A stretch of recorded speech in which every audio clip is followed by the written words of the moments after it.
Okay, so you're watching this, and what you are going to watch here is a discussion about Minnesota karst. Okay? And there are two things that I would like to talk about here. First thing I think it is important to understand is what exactly is karst. Is it a noun? Is it a verb? What exactly are we talking about when we say karst topography or karst processes, things like that? And the second question that I have is, how does karst develop? Okay, so these two questions are what I would like to be able to cover within this presentation. So let's start at the beginning here. What is karst? Well, the definition, it's a landscape. When we talk about a landscape, we're talking about the sum total of all the features in an area.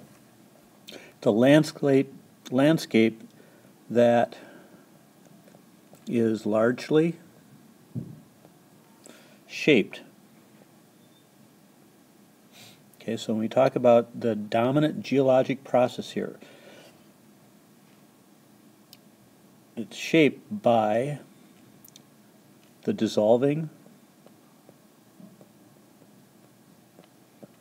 action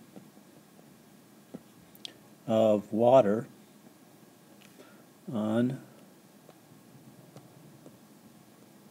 carbonate rock.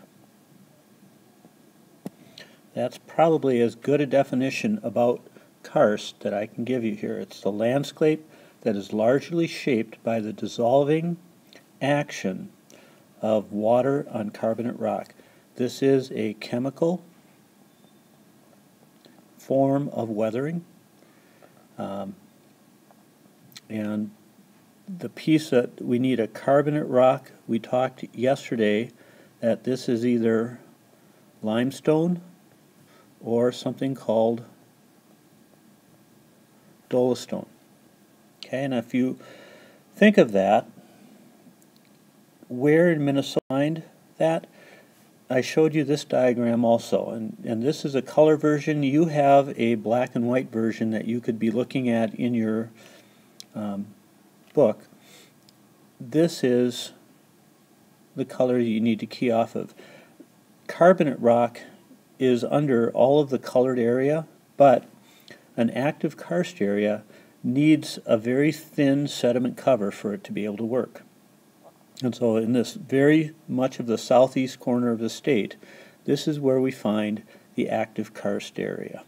Okay? Where you have these sandstone layers, these are also where we find aquifers. And that's what this diagram, I think I also made a copy of this diagram for you. So these are layers of porous, permeable rock that we find underground water in. The gray areas between these are the impermeable rock layers, or places where water's not able to go from one to the other. You might think, well, how does Mount Simon Hinckley get a lot of its water? It's coming in from up in this area here, where it's actually the water is able to feed this, and then it transports itself down through the aquifer. So the deeper your well, usually the purer the groundwater it is that you're pulling. So the question here would be, how does karst form? And this is a diagram. You again have this diagram in your note, and this is trying to illustrate something called the carbon dioxide cascade. Okay? And what you have is that water in the air, rain and water on the ground, is going to absorb CO2. Okay, so basically what that is the acidification of water. And as that water infiltrates into the carbonate bedrock, it will begin acting on the carbonate bedrock. It will dissolve it, and these cracks and joints that you see here are going to gradually over time become enlarged. And if they get large enough to form a cavity, we would call that cavity a cave.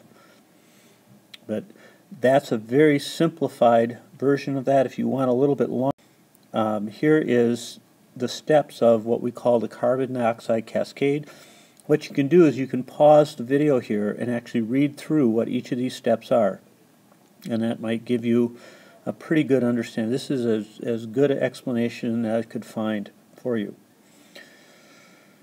So, conclude here. I think I wanted to go to this picture. When we talk about a karst landscape, there are a number of concerns that we have about karst landscapes, and this is a nice cutout. It's showing the surface and the way that we choose to use the surface. You have a ground layer up here, this kind of dark brown layer, and then what you have here is the carbonate rock. And I need you to notice how broken up the carbonate rock is. That's what limestone looks like underground. Anytime you try to pond water up here, you're coming into a pretty difficult situation. So we probably will work a little bit with this diagram off of one of our computer activities. So I'm not going to say a whole lot about this, but this shows some of the features that you would see in a karst landscape. So, if you have any questions, ask me. Ask Mr. Smith what your questions are, and hopefully we can have a discussion about this. Thank you.